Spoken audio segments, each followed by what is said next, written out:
bringing back this car. You guys saw my video on the K5 earlier on in the year.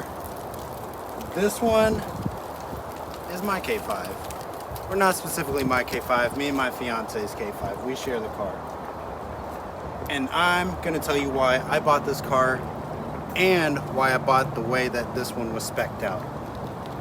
So pay attention, because there's some differences between this one and the original K5 that I actually did a video on, and I'm gonna show you the differences very soon. So let's get into it.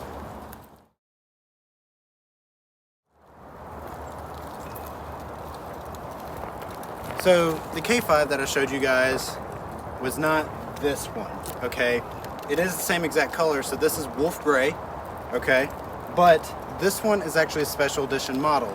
So in total, this is a 2021 Kia K5 all-wheel drive premium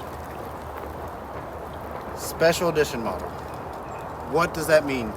Special edition models only came in wolf gray with the red interior.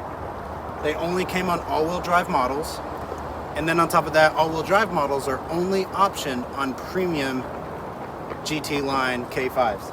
So with that, your LED headlights become projector beam. You do get radar cruise control. This is all-wheel drive, so it can send power to each individual wheel that it needs to, which is also nice.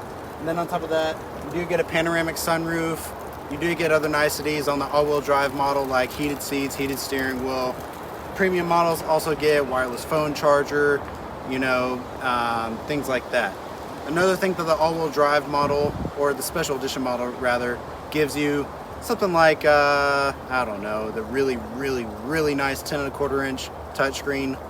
You don't get the wireless Apple CarPlay, but it's still tethered, so you can still get Apple CarPlay, Android Auto if you want to. I'm not too big of a stickler about it, I don't care.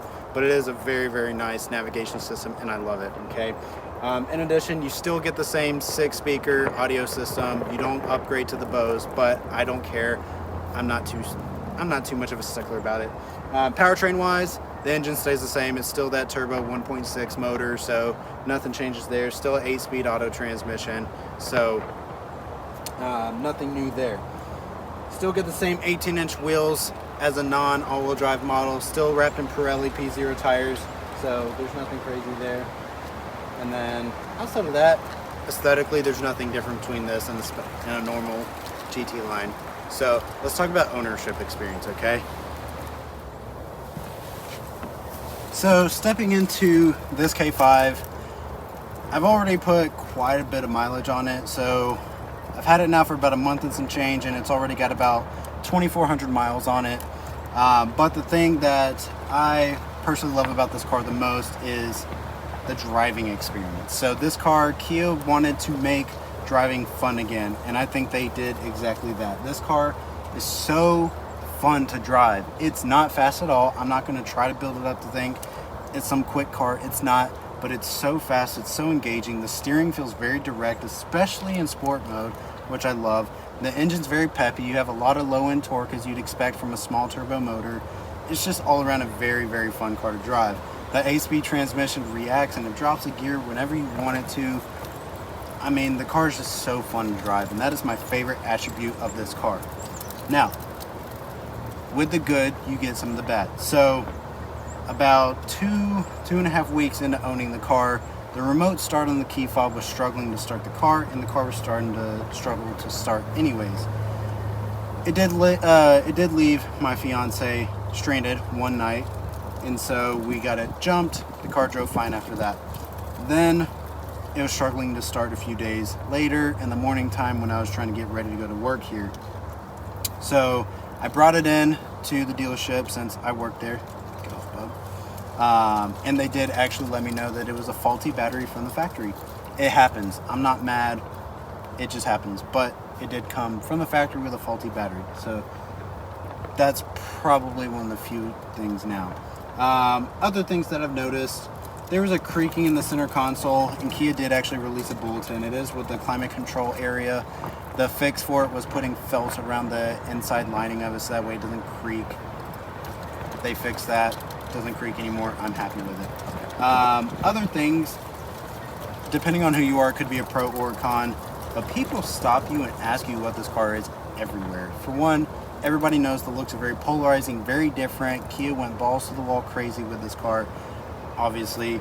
And people stop me all the time and they're just like, what is this? You know, or they'll be like, wow, that's a Kia. I never would have expected that, etc. Get that a lot with this car, especially in this color scheme. It happens.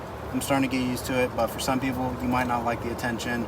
For me, it doesn't bother me. I love talking about the car, so it doesn't necessarily get to me as much.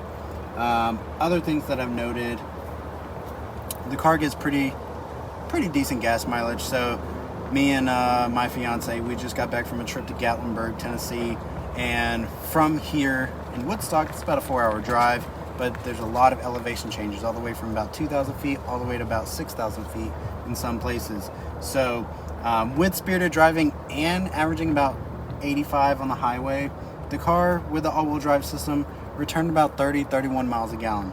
Not gonna lie, for an all-wheel drive vehicle, I'm blown away by that, especially because on the interstate, the car's rated at 34 miles a gallon.